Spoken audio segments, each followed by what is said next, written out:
I want to wrap up with some fun questions for you, Mary Jo. Okay. So what was your favorite job? What's your favorite job? Oh, this is going to get me in so much trouble.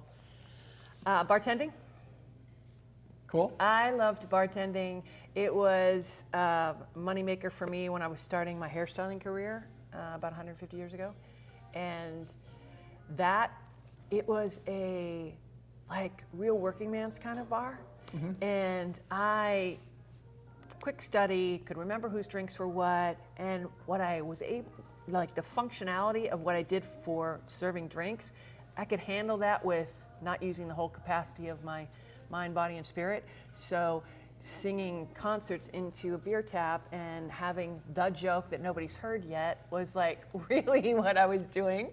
And so it was super fun, the socialization, the getting to know people. I was there when they were having tough times, and I was there when they were having big celebrations. So now that I say it out loud, it's kind of why I do what I do now, because it's got the same thing happen. And I get to be with people in those kinds of places in a way that has them feel seen and heard and loved. I was going to say, funny how that works out, right? Hairdresser, right? Bartender, coach. It's kind of, it's all right there. That's pretty cool. Your favorite manager, who did you like to work with the most? Wow, that's such a good question. I mean, well, I almost feel like I'm not allowed to say it because it's the most recent one, but my mentor and Krista Petty-Raymer, who I work with she has a way of managing the individuals and managing the collective and cleaning it up when the balance hasn't been healthy for the forward movement. So that's in my current awareness. I love that. I had a job many years, was working for my dad's company. Mm-hmm. So one of my favorite was when they put me in a specific department that was run by somebody else that wasn't one of my parents. That's when I actually learned what it was like to be managed by somebody I wasn't related to. So I think of her sometimes, and she knew enough to recognize when I wasn't going to be productive and not make me feel bad and wrong for that. She would actually send me on an errand or give me a little break or whatever, and then I'd come back ready to work my heart out for her. Very cool. When I was interviewing people, for my company, mm-hmm.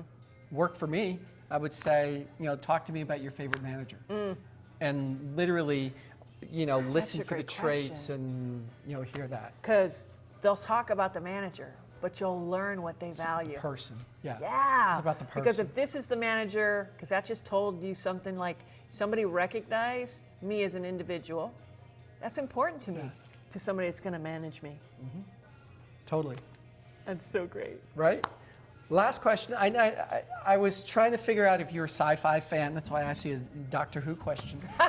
But I found out you're a comic book. You're an Avengers. You're a Marvel fan. So this is kind of a bizarre question. But I read an article the other day, maybe a couple months ago, that robots are taking over people's jobs. Right? Robots.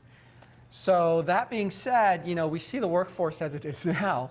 Imagine we put robots into working with humans.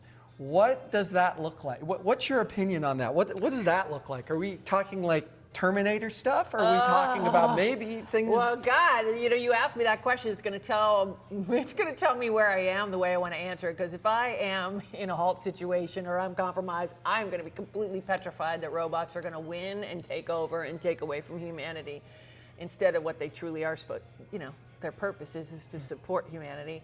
I actually struggle envisioning being in a relationship with something that doesn't organically respond. So when I think about actually working side by side with a robot, you can't. Think of how many movies or shows have been done to where the artificial intelligence mm-hmm. actually has mm-hmm. emotional intelligence mm-hmm. on some way. It breaks through. What was the one, the fighting one with Hugh Jackman? Oh, yeah. Something Steel or something like that? Yeah, I know whatever that was called. About.